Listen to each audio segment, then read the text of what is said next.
ஜீவவசனம் கூறுவோம், சகோதரரே சேர்ந்தே எக்காலம் ஊதுவோம். கர்த்தருடைய நாமம் உயர்த்தப்படுவதாக. கிறிஸ்துவுக்குள் அன்பானவர்களே, இந்த நாளிலும் ஜீவ வார்த்தை ஒன்றை கேட்போம். யோசுவாவின் புஸ்தகம் 10வது அதிகாரம் 13வது வசனத்தில் வரக்கூடிய ஒரு பதத்தை பாருங்கள். ஏறக்குறைய ஒரு பகல் முழுவதும் நடுவானத்தில் நின்றது.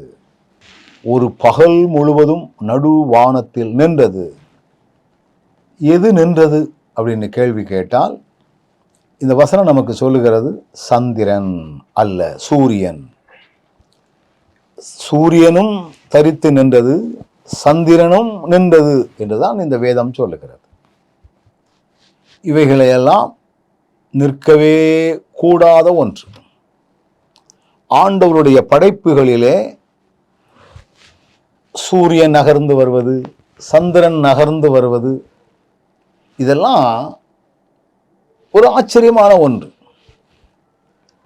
விஞ்ஞான முறைப்படி பார்த்தால் சூரியனும் அசையவில்லை, சந்திரனும் அசையவில்லை. ஆனால் இந்த பூமி தன்னைத்தானே சுற்றி கொள்ளுகிறது என்று வசனம் சொல்லுகிறது. ஆனால் இந்த பகல் இரவுகள் காலையிலே கிழக்கே தொடங்கி மேற்கே அஸ்தமனம் வரைக்கும் சூரியன் நகர்ந்து வருவது நம்முடைய கண்களுக்கு தெரிகிறது. இங்கேயோ யோசுவாவினுடைய காலத்தில் ஆண்டவர் இந்த சூரியனையும் சந்திரனையும் தரித்து நிற்க செய்தார். அப்படியே நிற்க செஞ்சார். மத்தியானம் 12 மணிக்கு என்ன வெயிலோ அதே தான் அன்னைக்கு முழுவதும் இருக்குது. அப்ப இந்த வசனத்தின் மூலமாய் நம்ம என்ன தெரிந்து கொள்ளலாம்?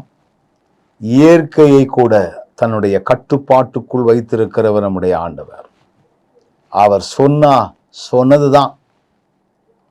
தலைகீழான மாற்றத்தை அவரால் செய்யக்கூடும்.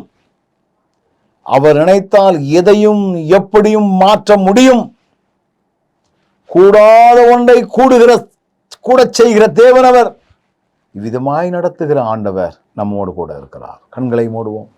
நல்ல ஆண்டவரே, சூரியனையும் சந்திரனையும் தரித்து நிற்க செய்த வல்லமை உள்ளவரே, அப்படிப்பட்ட வல்லமரை நாங்கள் சேவிக்கிறோம் என்கிற நம்பிக்கையோடு செயல்பட எங்களுக்கு கிருபை தாரும்.